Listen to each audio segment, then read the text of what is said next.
Morning, students. I hope you all can hear me. If you are not able to hear me, just let me know. Okay. Let's wait for other students to join in, and then we'll start the topic for today. So today we are going to cover three topics. We'll try to cover the third one or start it, but as for today's class, we'll cover the first unit, that is your biogeographical zones and threats to biodiversity. That's what we are going to do today. So let's just quickly go through the slide that we were studying yesterday and then we'll move on to the next topic. Okay. ठीक है, तो कल हम लोग पढ़ रहे थे biodiversity क्या होती है. So biodiversity is basically nothing but the type of species and their number in any ecosystem. Simple words में the type of species and their number in any ecosystem, चाहे वो terrestrial है या marine है, aquatic है, whichever it is, it's the biodiversity of that particular area or ecosystem. So then we came down to the next slide, which was components of biodiversity. So when we talked about components, then components had three types. Okay, species, genetic, and ecosystem. So species में we took an example of house sparrow. So species का मतलब कि जो bird है उसका genus, जो starting का जो मेन उसका है, जैसे कि ये स्पैरो है which is your pacer, pacer which is your genus, but उसकी जो स्पीशीज है वो डिफरेंट है. ठीक है, उसके कुछ फीचर्स डिफरेंट होंगे, उसका फेदर टेक्सचर डिफरेंट होगा, या फिर different animals have different species. One such basic example is another example is your dogs. ठीक है, डॉग्स की कितनी सारी स्पीशीज या ब्रीड्स अवेलेबल हैं. So that is also an example of species. Okay, so now we have genetic diversity. So when we came down to genetic diversity as already explained, it meant कि genetic makeup different है but largely the species is same. ठीक है, कुछ कुछ features अलग हो सकते हैं, hair color, eye color ये different हो सकता है, but the major features are same. So for that example, I gave you the example of human beings. Okay, Homo sapiens. So Homo sapiens, the species is all sapiens, but we have different features: eye color, hair color, skin color. That is because of the genes that we carry. Then we had ecosystem diversity. So when we talked about ecosystem diversity, we came to know कि species तो different है ही, वो जिस ecosystem में exist करता है, उसके food habits की ये सब भी डिफरेंट होता है. ठीक है, so the example that I gave you was for bear. ठीक है, जो ब्राउन बेयर है, this is called your brown bear, whereas the other one is a polar bear. So they live in different ecosystem and therefore they have adapted differently. The next important question that we discussed was why biodiversity is important. ठीक है, एक particular ecosystem में different मतलब जो biodiversity जितनी ज्यादा होगी उतना ही स्टेबल क्यों होगी. ठीक है, ये टर्म ये अंडरलाइन की थी, steady state. So when we talk about stability of any ecosystem and how it's related to biodiversity, उसका एक simple example है कि different species are connected with each other through food web. ठीक है, तो अगर डाइवर्सिटी खत्म हो जाएगी तो क्या होगा कि जो फूड वेब का जो एग्जिस्टेंस है या उसका जो बैलेंस है वो डिस्टर्ब होता है. अनदर इम्पॉर्टेंट फैक्टर वाज कि if first of all the food web gets disturb. ठीक है, जो स्टेडी स्टेट इक्विलिब्रियम की बात है. So food web gets disturb अगर स्पीशीज या बायोडाइवर्सिटी नहीं है. अनदर इम्पॉर्टेंट फैक्टर वाज कि अगर कोई एनवायरमेंटल प्रॉब्लम आ जाती है या फिर कोई एनवायरमेंटल एबायोटिक फैक्टर अगर डिस्टर्ब हो जाता है तो उसका इफेक्ट पूरी स्पीशीज पे इम्पैक्ट करेगा. और अगर बायोडाइवर्सिटी कम है तो there will be less chance for the ecosystem to return back to its original stable state. क्योंकि अगर एक ही टाइप की स्पीशीज है, मान लो किसी इकोसिस्टम में अगर वीट ही लगा हुआ है, ठीक है, अब वो wheat he for pH, soil का पीएच चेंज हुआ, इट वुड नॉट ग्रो. तो क्या होगा कि वो इकोसिस्टम कंप्लीटली डिस्टर्ब हो जाएगा. वहां पे उस वीट पे डिपेंडेंट जितने भी इंसेक्ट्स या कंज्यूमर्स थे वो भी डिस्टर्ब होंगे. But if there are other species also available, then they'll come back or revive back and maintain ecological balance. So ये एक important factor है कि biodiversity is important to maintain steady state or maintain equilibrium in any ecosystem. This was all about it. Then we came down to values, different values, consumptive, direct values, and indirect values. So we have already understood about it. So we'll skip that part and move to biogeographical zones. The important topic which we had left yesterday. So when we talked about the biogeographical zones of India, so biogeographical zones को divide करने का major factor या ground foundation ये है कि उस particular area की species, वहाँ पे available soil और amount of rain वो different होता है, ठीक है. So on that basis, our country has been divided into 10 biogeographical zones. So when we start from Jammu Kashmir and reach to your Kanyakumari, there are 10 different biogeographical zones. So yesterday we talked about Trans Himalayas and your Himalayan zone. Okay, this was what we were studying about. So let's continue with that. So when we talk about Trans Himalayas, we came to know that Trans Himalayan region जो है वो largely आपका जम्मू कश्मीर का Ladakh reason है, ठीक है. लद्दाख, लाहौल स्पीति जो हिमाचल प्रदेश में है, that region is your Trans Himalayan region. And the basic factor was the temperature is very low. Okay, that is what we read. Temperature critical factor है, so -35 to 3 degrees Celsius is temperature. And the type of soil that is available is your bare rocks and glaciers. Okay. Next, we talked about Himalayas. So Himalayas are basically the youngest mountains. They are the loftiest or youngest mountains. And what is their basic feature? Himalayan region is this region. When we talk about Himalayas, it's the number 2, the western and the eastern Himalayas. So we have to follow this map. So this particular region here and this particular region, Eastern Himalayas. So when we talk about Eastern Himalayas, we talk about the region in your northeast states, this area. So Eastern or Western Himalayas का combined जो information है वो ये है कि they are the youngest mountains or the loftiest mountains, and the forests are dense, have extensive growth of grass, and they are evergreen Himalayas. ठीक है. लद्दाख और लाहौल स्पीति में जो बेयर रॉक्स थे उसके कंपैरिजन में the forests are largely evergreen. ठीक है.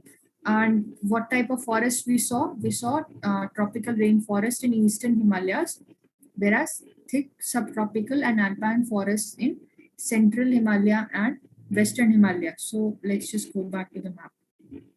Tropical rainforest in eastern Himalayas. So eastern Himalayas, if we have read about northeast, and if we had seen any documentary or videos of northeast states, we can see कि वहाँ पे tropical जो rain forest हैं वो they are evergreen in nature, ठीक है. Whereas जो आपका उत्तराखंड रीजन में जो फॉरेस्ट हैं they are either temperate or they have some deciduous kind of feature. So this is the difference between the two types of Himalayas that we have. So let's go back to the slide. So thick subtropical alpine forests in central and Himalaya and western Himalaya, मतलब जो उत्तराखंड हिमाचल प्रदेश वाला region है, whereas tropical rainforests in eastern Himalaya. So when we talk about tropical rainforest, then we know that Cherrapunji, Meghalaya, वो पूरा region receives a lot of rainfall. Therefore, it has got tropical rainforest. Okay, so basically the species are wild sheep, mountain goats, shrew. You can quote any example for that. But the critical geographical feature is that they run parallel. The type of soil is gravel and alluvium soil. Okay, and basically the Himalayas are the source for water for the for a very large population in Indo-Gangetic plain. So जितनी भी snow-fed rivers हैं या Ganga, Yamuna, they are coming down from the glaciers in Himalayan regions. So this is the importance for this particular biogeographical zone. Okay, so this we had read. So now let's go to the deserts. So India में deserts कहाँ पे हैं? So India में deserts हैं basically Thar desert and Kutch, Gujarat में, ठीक है. So the amount of rainfall they receive is around 25 centimeters of precipitation. the temperature is 30 to 50 degrees Celsius. We know that the desert region, basically the Rajasthan region, the Gujarat region, sees a lot of very high temperature. Okay, so it's hot and extreme climate. Vegetation found in oasis. Soil is composed of sand and hard rocks. And the states covered are Rajasthan and Gujarat. Okay, so basically, these are your date palms, these are your cactus, and uh, these are the sand dunes. So basically, the plants that are available in this region are called xerophytic plants. I want to add one point here. Please don't write it down or just understand it. These plants, the cactus, all these plants, these are called xerophytic plants. Okay, so what does zero mean? Zero means desert, okay, or dry. So xerophytic plants are basically what features they have. I'll just add one slide for you. So when we talk about xerophytic plants,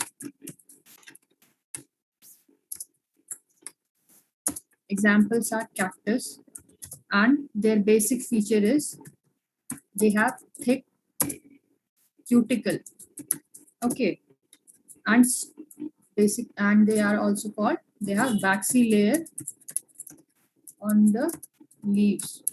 These are the features for xerophytic plants. So when we talk about cactus, they are called as xerophytic plants. Okay, so why do they have waxy layers? To to preserve water. Okay, so the other example for for your species is your babool, kikar, wild palm, all the plants you can see here. Okay, wild palms, babool. This is the image for kikar.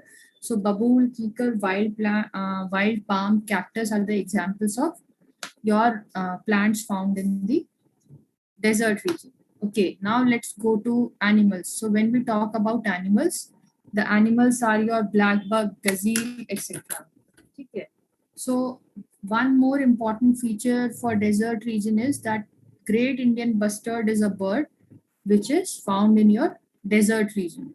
Okay, so desert ka jab aata hai, to you have to remember 2 3 points. First of all, the temperature range, the amount of precipitation, and the xerophytic plants. So when you are asked in any MCQs or anything, select the xerophytic plants, then you should know that these are the plants which are found in your desert region. Okay, and they have got waxy outer layer to preserve water. Okay, so this is about your desert region or Rajasthan region. The next biogeographical zone is semi-arid regions. So these are the regions which are found between desert and forests of Western Ghats. Okay, so let's just go to the map again. When we talk about desert semi-arid region, this semi-arid region is given here in number 7. Okay, so where is the number 7? This particular area, this whole area, if you can follow the map with me, then this area is your semi-arid region. So what is this region? This region lies between, as you can see from the map, the ye Rajasthan Gujarat wala region hai. This is your desert area, whereas this area lying between your Western Ghats here, the forest green cover here, and your desert is called the semi-arid region. So as the name suggests, if you are asked कि semi-arid region क्या है, so as the name suggests, it is halfway semi or halfway arid. मतलब desert features है but green cover भी है. ठीक है. So where does it lie? It lies in the region of basically between your Rajasthan and your Gujarat region and your central India or your Deccan Plateau region.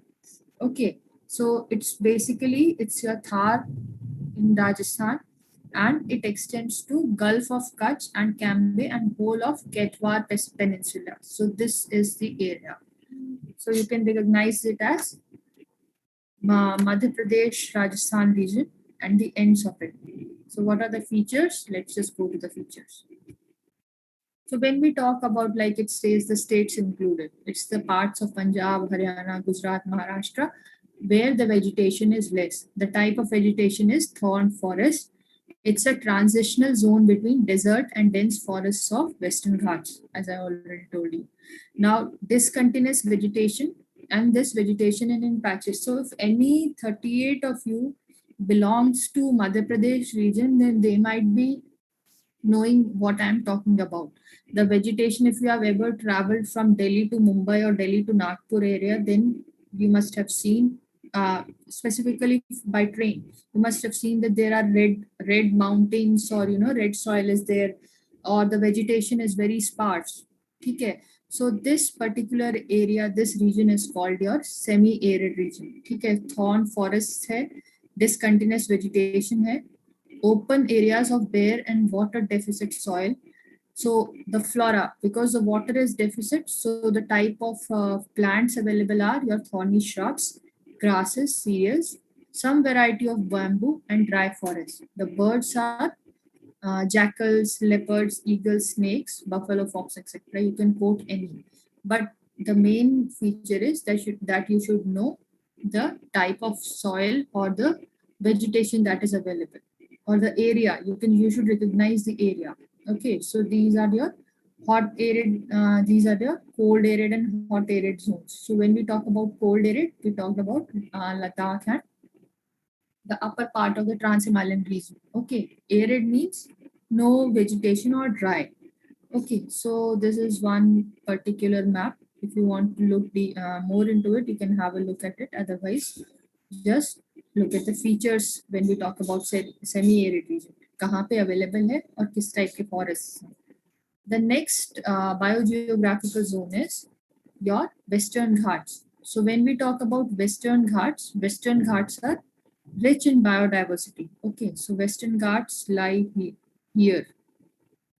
ठीक है, western coast जो है India का, उस पे these mountains are found there, this particular area is found, and one basic feature is that it's very high in biodiversity. Okay, the forests etc., they are, it has got a lot of green cover in this particular region. So these are your Western Ghats region, and let's learn about the type of forest that is available. So it covers the Malabar Plains and Western Ghats. States included are Tamil Nadu, Maharashtra, Karnataka, parts of Kerala. Mountains along the west coast of India. Average altitude is 900 to 1500 meters above sea level. Diverse topography, unique sets of flora and fauna, rich evergreen forests. This is important. Rich evergreen forests, medicinal plants, ornamental plants. Okay. And this particular Western Ghat is included in hotspot of the world.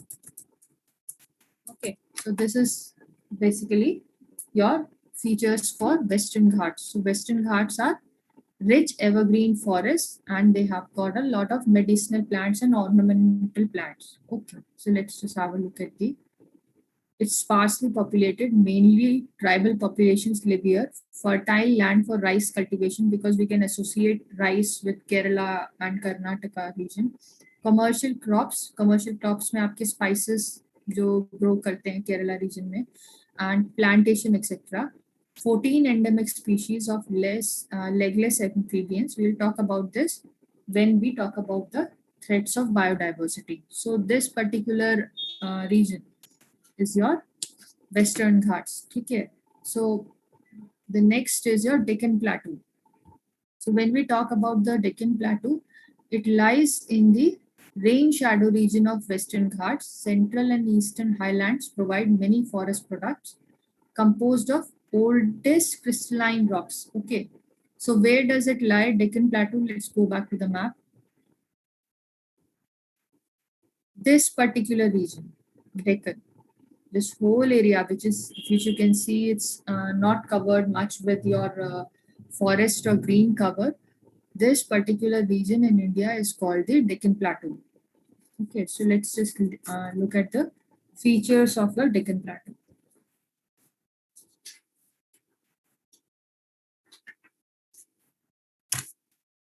So the height varies from 300 to 900 meters above the sea level.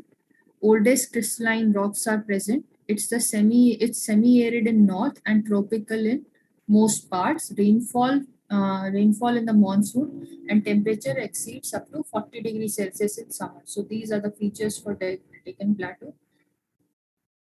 The type of forests that are available are deciduous forests, because we were talking about semi-arid region in the north and tropical in the most part. Therefore, two types of forests are there. First is your deciduous forest, and then your thorn forest and shrubland. So just like basically ma'am biogeography. हाँ बोलो बेटा. Ma'am hello. आपके mic से बहुत ज़्यादा noise आ रही है. माइक से नॉइज आ रही है. Okay, let me just yes ma'am, reset बहुत इट. ज़्यादा. Okay, I think internet issues हो सकते हैं because it's rainy season today.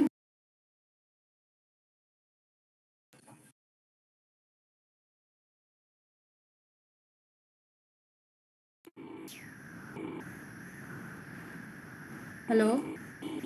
Ma'am अभी भी आ रही है. See, I am trying my best, and I can hear your voice very clearly. The fact is that I can hear your voice. Ma'am noise आ रही है, noise आपके mic में से.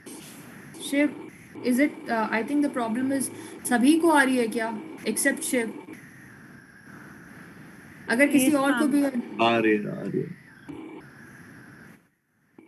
Okay, let's just fix it and then we'll continue the class.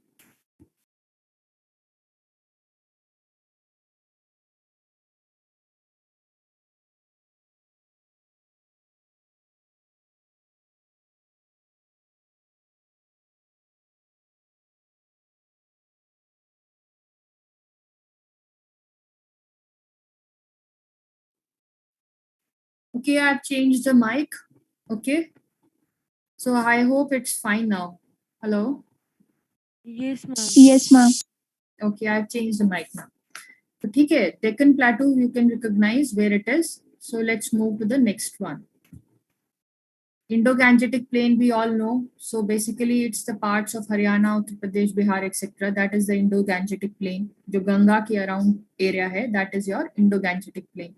So depending upon the type of vegetation, we have the trees. Okay, teak, sal, shisham, etc. You can recognize it in the map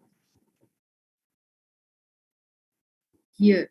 This particular region is your Indo-Gangetic region. See, today you might not be finding the importance of this particular topic, but as and when you go ahead and give your exam, any competitive exam, these are your critical questions that come. So if anybody is interested, then one should, just go through the map. I'm not asking you to remember the species and everything, but just go through the map and figure out the biogeographical zones. Okay, so when we talk about Indo-Gangetic region, the type of soil is alluvial soil. It's fertile and drained by river Ganga. So the species we all know, we have seen in the area that we live in is Indo-Gangetic plain. So it's your deer and monkeys and etc. Rainfall received is 25 to 35 centimeters annually. And the basic feature is 95% of the land is converted into agricultural land. Fine. The next one is your coastal zones. So coastal zones lie in your the states of Kerala, Tamil Nadu, Karnataka, Andhra Pradesh, Gujarat, जो coastal region है, ठीक है. So when we talk about the species or the flora and fauna, we have your pelican and crabs, sea turtles, जो भी animals or birds coastal region में मिलते हैं, these are your critical, specific, not critical, specific in that area. Okay, so coconut is one of the basic example, rice is one of the basic example. Then we have your coastline kitni hai India ki, then it's your 5,500 kilometers. That is the basic thing.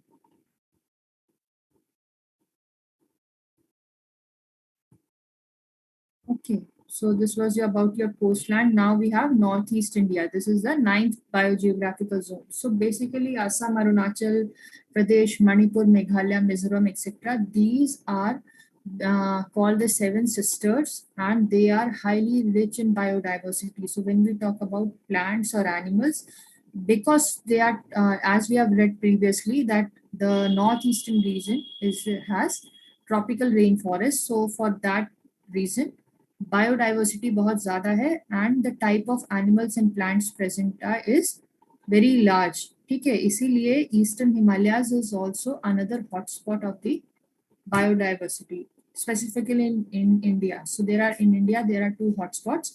First is your Western Ghats and the other one is your Eastern Ghats. Okay.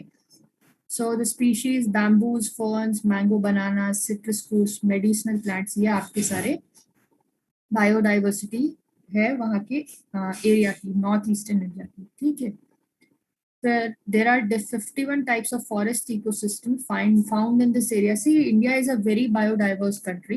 So if anyone wants to start and look for different types of forests, then almost all the types of could be found in our country.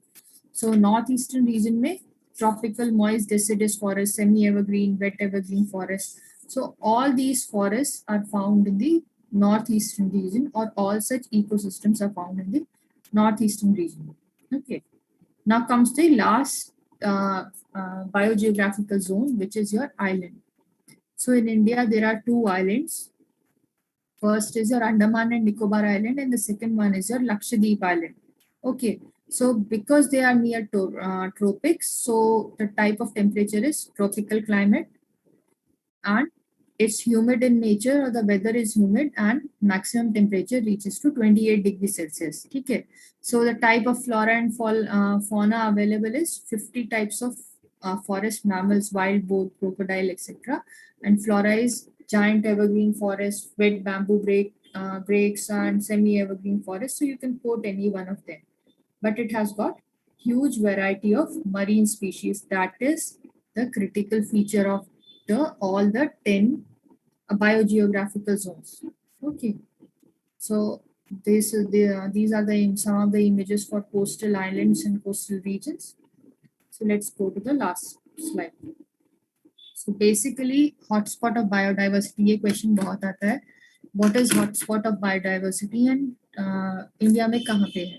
So for any particular ecosystem or area to qualify as an hotspot, there are two features. First is that it should contain at least 1500 species of vascular plants found nowhere else on earth. Okay, and have lost at least 70% of its primary native vegetation.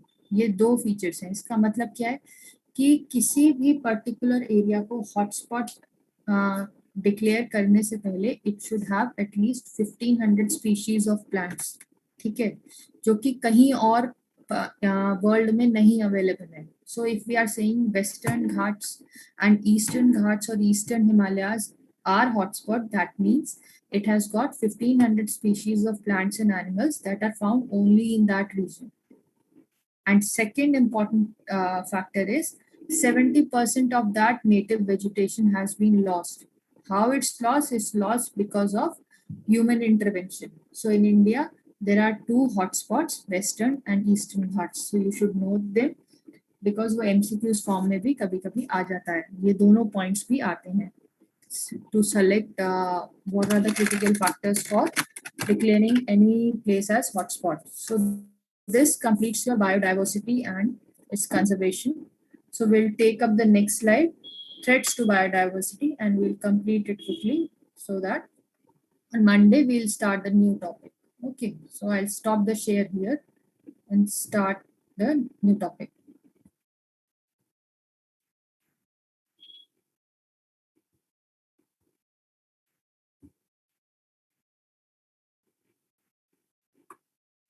Okay, so when we talk about threats to biodiversity, then there are three things which are important. First is habitat loss, like I talked yesterday. Okay. Poaching and man and wildlife conflict. So if you quickly go through the slide, then we see that, let me just take you to the first slide. Okay, so India is one of the mega biodiverse nation and it lies in the region of tropical and subtropical region. ठीक है, so जितने भी 17 mega diverse nations हैं उनमें से एक country India भी है and it lies between tropical and subtropical region. So एक क्वेश्चन दिमाग में आता है कि tropical and subtropical का मतलब क्या है? कोई स्टूडेंट बता पाएगा? Any 36 of you?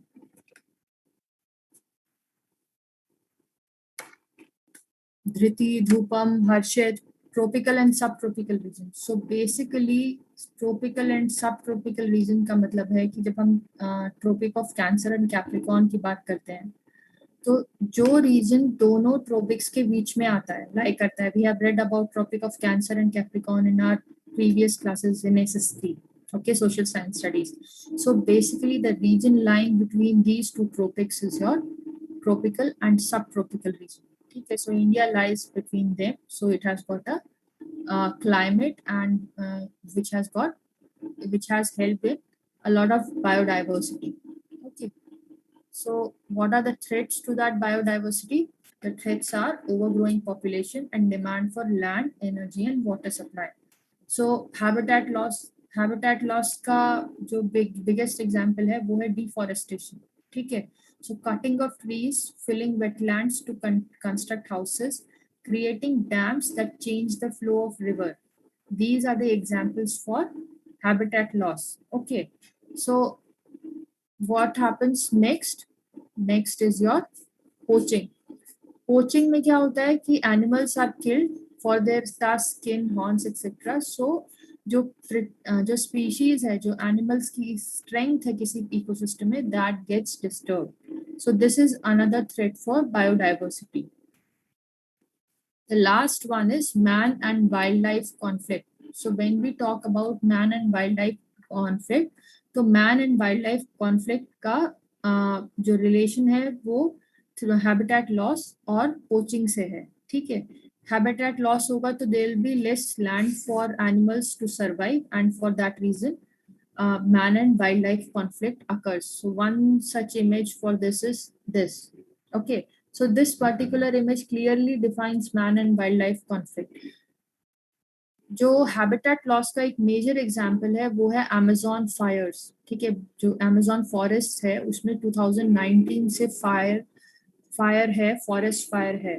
ठीक है, why that fire was there? That fire was there because the people or the locals in that area wanted to use the land as agricultural land. So in order to have that target achieved, forest fires were there, and a situation like this can arise anywhere. So the species or the plants which were responsible for biodiversity, they are not available. So these are three threats. So this is one important question for your biodiversity or ecosystem topic. Threats for biodiversity. Okay, so these are the three critical points. Now comes the main important topic, which is your endangered and threatened species. So when we talk about the type of species, there are 4 types of species: extinct, vulnerable, endangered, and rare. So when we talk about extinct species मतलब जो last 50 years में they have not been found anywhere in survey. ठीक है, if an ecological survey is done, then in the last 50 years that particular species was not there.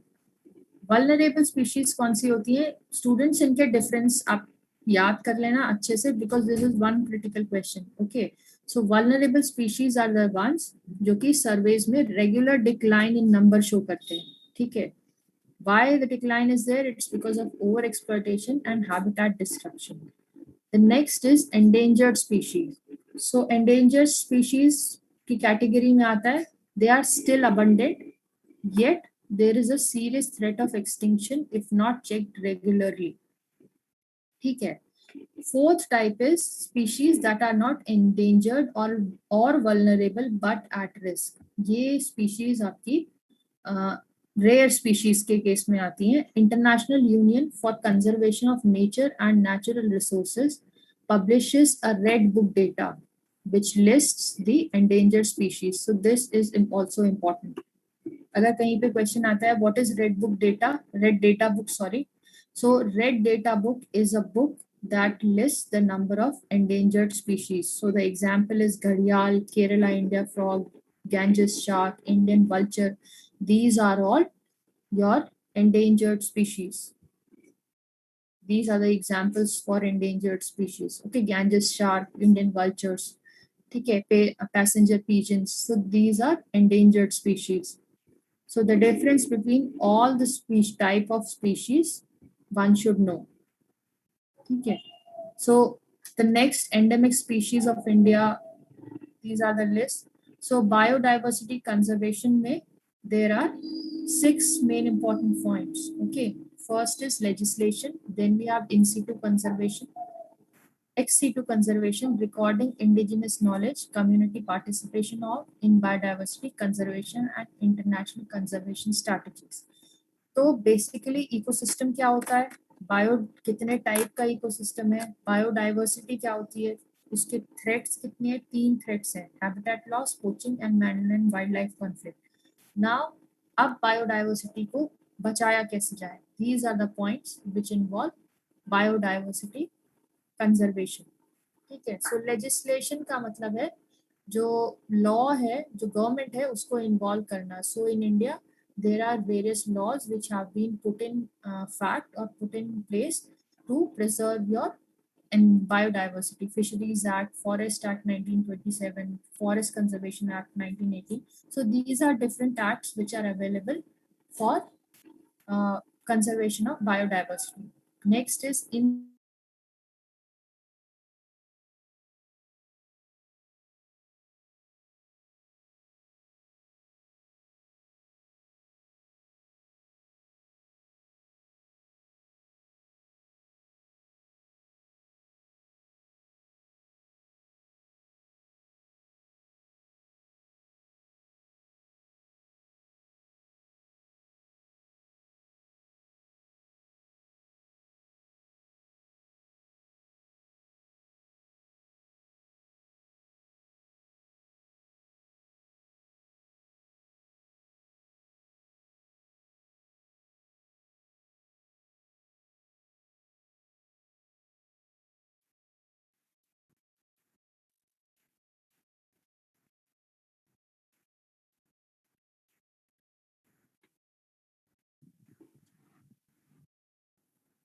okay.